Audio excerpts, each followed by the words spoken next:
സാധിക്കണം എന്നുള്ള ഊർജ്ജമാണ് ഇവിടെ നിന്ന് നമുക്ക് ലഭിക്കേണ്ടത് എന്നാണ് എനിക്ക് പറയാനുള്ളത്. ഞാൻ പറയാനുള്ള കാരണം നമ്മളൊക്കെ ആ ഒരു ലെവലിൽ നിന്ന് മാറി ഈ ഒരു ആദർശത്തിലേക്ക് വന്നതാണ് ചെറുപ്പത്തിൽ. അപ്പൊ അതിന്റെ വില അറിയുന്നത് കൊണ്ടാണ് നമ്മൾ ഇത് ഇത്രയും പറയുന്നത്. അപ്പൊ ഇൻഷാ അല്ലാഹ് ഇവിടെ നമുക്ക് ഒരുക്കിയ സംരംഭങ്ങളെ കുറിച്ച് കാര്യമായ കുറ്റങ്ങളൊന്നും പറയാനില്ല. ചെറിയ ചെറിയ ന്യൂനതകൾ സ്വാഭാവികമാണ്, അത് പറയാതെ പോയി സുഖിപ്പിക്കുക എന്നുള്ളതിലും അർത്ഥമല്ല.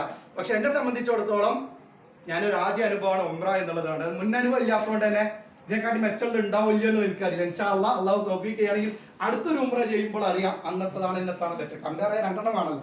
അതില്ലാത്തതുകൊണ്ട് പ്രത്യക്ഷത്തെ പ്രയാസങ്ങളൊന്നും അനുഭവിച്ചിട്ടില്ല. ഭക്ഷണ കാര്യം അങ്ങനെ പ്രത്യേകിച്ചൊന്നും അങ്ങനത്തെ ബുദ്ധിമുട്ടുകളൊന്നും ഉണ്ടായിട്ടില്ല.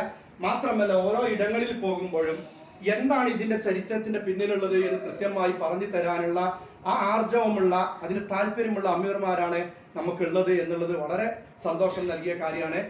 പിന്നെ നമ്മുടെ പ്രിയപ്പെട്ട നമ്മളെ മൗലവി ആണെങ്കിലും എല്ലാവരും പേര് പിന്നെ നമ്മളെ സലാം മൗലവി ആണെങ്കിലും പിന്നെ ഔഷാദ് മൗലവി ആണെങ്കിലും ഒക്കെ എല്ലാവരും, മാത്രമല്ല അവര് ഓരോ സംസാരത്തിന് തൗഹീദിന് കൊടുക്കുന്ന പ്രാധാന്യം ഉണ്ടല്ലോ, അള്ളാഹുവിന്റെ റസൂൽ പഠിപ്പിച്ചതിനപ്പുറമുള്ള കാര്യങ്ങളെ കുറിച്ചുള്ള നമ്മൾ ഒഴിവാക്കേണ്ട ജാഗ്രത വിഷയങ്ങളിൽ പറയുമ്പോൾ ഉണ്ടാകുന്ന മനസ്സിലിട്ടുള്ള സംതൃപ്തി അതൊരു വലിയ ഒരു കാര്യം തന്നെയാണ്.